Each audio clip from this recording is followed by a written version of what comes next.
Alhamdulillahi Rabbil Alameen, wassalatu wassalamu ala ashrafil anbiya'i wal mursaleen wa ala alihi wa sahbihi ajma'in. Thumma amma ba'd, fa'a'udhu billahi minash shaitanir rajim.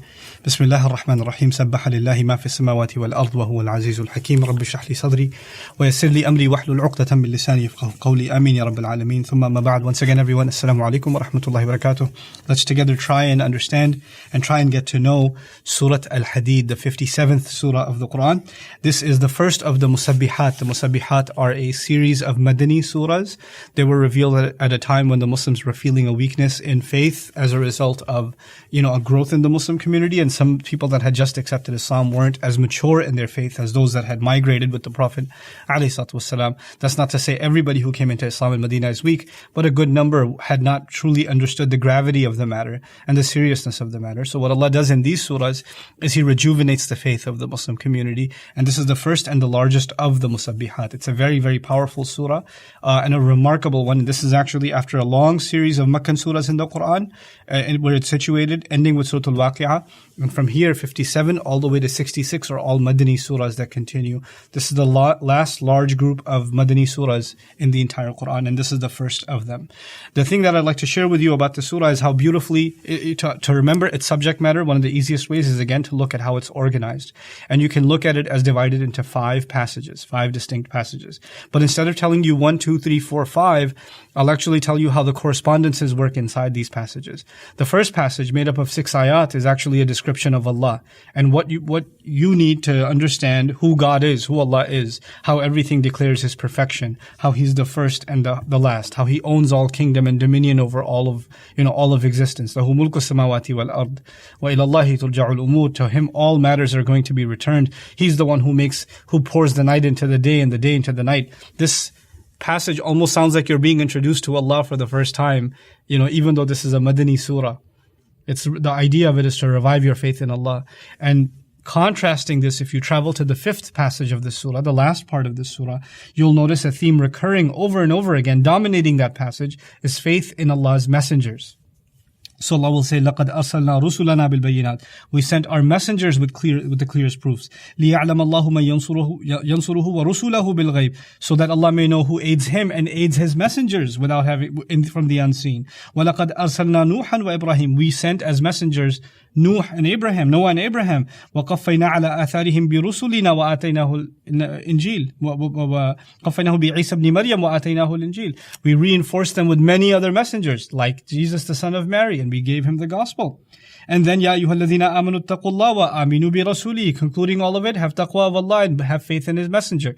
What I'm getting at is faith in Allah is section 1 and faith in His messenger is section 5. And between the two of them is going to be the other 3 remaining passages. The interesting thing also you'll notice is that faith in Allah is actually something that is inside of the hearts. And faith in the messenger is only manifest when you obey the messenger. It's practical in nature. And you'll see that dichotomy inside the surah as well. So now let me get you to the second passage. This second passage is a mix of 2 things. 2 things. The first of those things is your faith. And the second of those things is spending in the path of Allah. And the way those 2 things play together in this passage is Allah talks exhaustively about spending. Believe in Allah and as a result spend from whatever He's given you.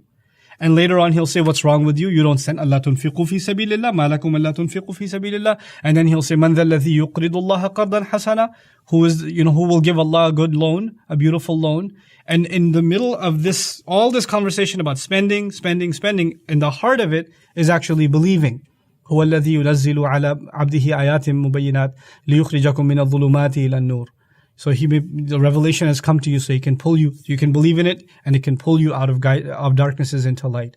So what I'm trying to say is the second passage is dominated by spending, and the root of spending, what is going to give you the courage, the strength, the will to spend is going to be your faith. That's the second passage.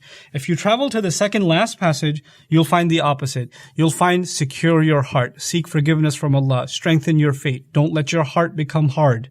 فَقَسَتْ قُلُوبُهُمْ. Their hearts had become hard, the people who came before. سَابِقُوا إِلَى مَغْفِرَةٍ مِّن رَبِّكُمْ. Race to earn forgiveness from your master. This is all about securing your faith and earning forgiveness. And in the middle of that, one mention at the heart of that one is the opposite, is actually spending in the path of Allah. إِنَّ الْمُصَّدِّقِينَ وَالْمُصَّدِّقَاتِ وَأَقْرَضُوا اللَّهَ قَرْضًا حَسَنًا. So what I'm trying to get at it is in the second passage you had spending, faith, spending. That's how it was organized. And the exact opposite, now you've got faith spending faith. That's how so the two are so intertwined together. Allah makes that same point about how inseparable those two things are. My faith and my charitability are inseparable from each other. And He makes that point in both organizations, in the second passage and in the fourth passage. That leaves only one passage, and that's the middle passage of this surah. Right? So the first and the last were connected, and the second and the fourth were connected, leaving right down to the middle. And the middle is one of the most unique places in the entire Quran, describing something about Judgment Day that has not been described anywhere else like this. It's describing what's going to happen to people who thought they believed, but they didn't really believe, and they resurrected on Judgment Day around other true, sincere believers, but they noticed that everybody else around them has light shining from their front and their right hand. By the way, يَسْعَى نُورُهُمْ بَيْنَ أَيْدِيهِمْ وَبِأَيْمَانِهِمْ. Their light outstretches from right in front of them and their right. What that suggests is the light of their faith and the right of their hands, their deeds. What's the faith? It's already been talked about in the surah. What's the hand? It's the hand that's charitable, the one that gave, the one who spent, And so these people they wake up, and they're waking up with light in front of them and their right hand. And as a result of that light, they're able to make their way towards heaven. And you're standing among them, and you can't see that you have any light. So you call on them, ذَرُونَا نَقْتَبِسْ مِن نُورِكُمْ. Wait for us, give us a chance, let's catch your light, let us take advantage of your light. And they're told, قِيلَ ارْجِعُوا وَرَاءَكُمْ فَالْتَمِسُوا نُورًا. Go back behind yourselves, return behind yourselves, find some light yourselves. You can't have ours. What a dramatic scene. But these people cry out, we can't just go back. There's no going back now. So they try to catch up to the believers. And a wall is dropped. فَضُرِبَ بَيْنَهُمْ بِسُورٍ لَهُ بَابٍ. A massive wall, an inscalable wall is dropped between them that has a door to it. And the one side of it is mercy, which means the path to heaven. And now it's secure. Because those people, even if they look back, they're not going to be dragged back to anything. There's a wall there securing them. But the people on the wrong side of that wall, وَظَاهِرُهُ مِنْ قِبَلِهِ الْعَذَابِ. The back side of it, the side that's manifest, is actually right before it is punishment headed your way. So they cry out, أَلَمْ نَكُمْ مَعَكُمْ. Weren't we with you? And they're told you were, but وَلَكِنَّكُمْ فَتَنْتُمْ أَنفُسَكُمْ. You put yourselves in trial. وَتَرَبَّصْتُمْ وَارْتَبْتُمْ. You procrastinated, you fell into doubt. وَغَرَّتْكُمُ الْأَمَانِ. Your false hopes filled you up.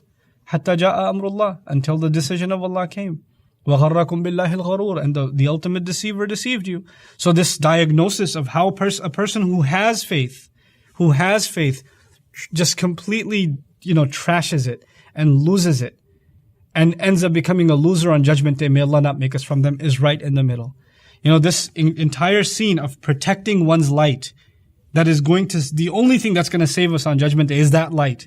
Everything else in the surah, faith in Allah, faith in the Messenger, securing your faith and spending, seeking forgiveness and spending, all of it is there to protect that light in the middle. And so you'll appreciate what happens in the last ayah of the surah. It's so beautiful that Allah sums everything up, everything in the surah in one ayah. The concluding ayah. Ya ayyuhalladhina amanu. Those of you who believe. Ittaqullah. Be cautious of Allah. Remember the first passage was about Allah. Wa aminu bi rasulihi. And believe in His messenger. Remember the last passage was about the messenger. And then He says, yu'tikum kiflayni min rahmatihi. If you were to do that, He will give you 2 portions of His mercy. وَيَجْعَلْ لَكُمْ نُورًا. By the way, you give portions, Allah is giving you portions. When you spend, Allah is spending on you. وَيَجْعَلْ لَكُمْ نُورًا تَمْشُونَ بِهِ. And He'll put a light for you that you can walk in.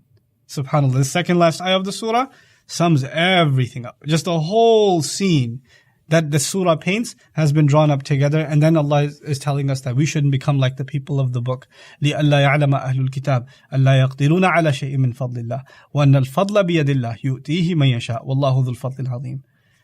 That the favor of Allah falls upon whoever Allah wants. This surah teaches many things, and one of them I'd like you to walk away with is that Allah's favor falls upon anyone. You don't say about yourself, well, this is about good people, I'm not good people. Or, this is about people that are much better than myself, I've made way too many mistakes. Nobody is beyond the favor of Allah, and He grants it to whoever He wants. If it's late or early, don't become of the people who, when Judgment Day comes, it's said about them, وَتَرَبَّصْتُمْ. You guys procrastinated. You knew you were messed up. You could have turned around. You refused to. You just decided to take more time. This surah is giving us a sense of urgency that even we can become those who fall under the great favor of Allah. May Allah include all of us within His favor. Barakallahu li wa lakum. Wassalamu alaikum wa rahmatullahi wa barakatuh.